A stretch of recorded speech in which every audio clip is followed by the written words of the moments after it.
Spain lift the trophy, before this teenager could legally rent a car in most American states, he'd already won the two biggest prizes in international football. So here's the question that actually matters. Has anyone at this age ever done what he's doing right now? And if the answer is no, what does that tell us about what comes next? Rewind. 15 years and 9 months old.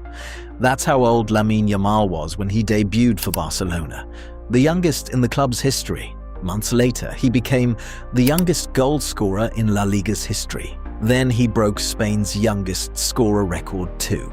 You'd think that's a career's worth of headlines for one teenager. It was just the opening act, because then came Germany. Euro 2024. A 16-year-old walked into the biggest stage in European football and didn't blink. Spain won the tournament. Yamal walked away with the Copa Trophy, awarded to the best under-21 player in the world. Impressive, but not the twist. The twist came a year later when he won it again. Nobody had ever retained the Copa Trophy. Yamal did it at 18, on the back of a season where Barcelona swept the domestic treble, La Liga, the Copa del Rey, the Spanish Super Cup, with Yamal directly involved in 43 goals across the campaign, numbers that would define a career for a player twice his age. But trophies get won by squads of 25.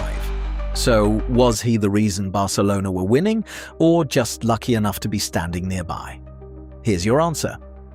Ahead of Barcelona's Champions League semi-final against Inter Milan, 6 different Inter players were asked separately who their toughest opponent all season had been. 6 different answers. One name. Not a club captain, not a Ballon d'Or winner, a teenager feared by an entire dressing room before the ball had even been kicked. That's not a participation stat. That's the fingerprint of someone the opposition builds their whole game plan around. And then, this July, the final chapter, so far. A World Cup final against Argentina.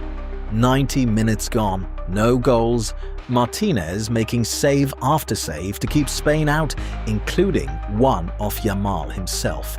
Spain finally broke through in extra time. Champions of the world for the second time in their history, with a 19-year-old starting the final. Now stack that against the players we already call the greatest of all time. Messi at 19 was brilliant, but he hadn't won a Ballon d'Or yet, and his trophy case was still mostly bare. Ronaldo at 19 had an FA Cup and a growing reputation, nothing more. Mbappé is the real rival here. A World Cup winner at 19, the first ever Copa Trophy winner the same year, a genuinely serious resume. But Yamal has matched that World Cup, added a European Championship on top of it, and collected 2 Copa trophies and a Ballon d'Or runner-up finish before Mbappé had managed either. Pelé won a World Cup at 17, a true outlier, but the Ballon d'Or in 1958 wasn't even open to non-European players, so there's no clean way to put those two side by side. Now, the obvious pushback: none of this proves Yamal is special. Trophies are team achievements. He didn't organize Spain's midfield or build their backline. A 19-year-old doesn't win a World Cup alone. That's true. But it doesn't explain why he keeps ending up at the center of the ones his team wins. A player who's merely present doesn't get named Young Player of the Tournament at a Euros. He doesn't finish runner-up for the Ballon d'Or, an award built specifically to strip away team success and judge the individual, while still a teenager. He doesn't get named, unprompted, by 6 separate opponents as the man they feared most. Team success explains the trophies. It doesn't explain why it's always his name in the room.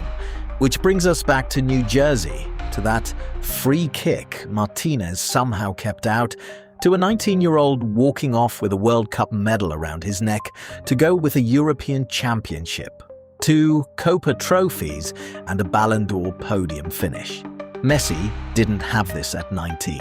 Ronaldo didn't. Mbappé came close and still fell short. This isn't a story about potential anymore. That story ended the moment the final whistle blew in New Jersey. The only question left is one nobody has ever had to ask this early. How much higher does the ceiling actually go?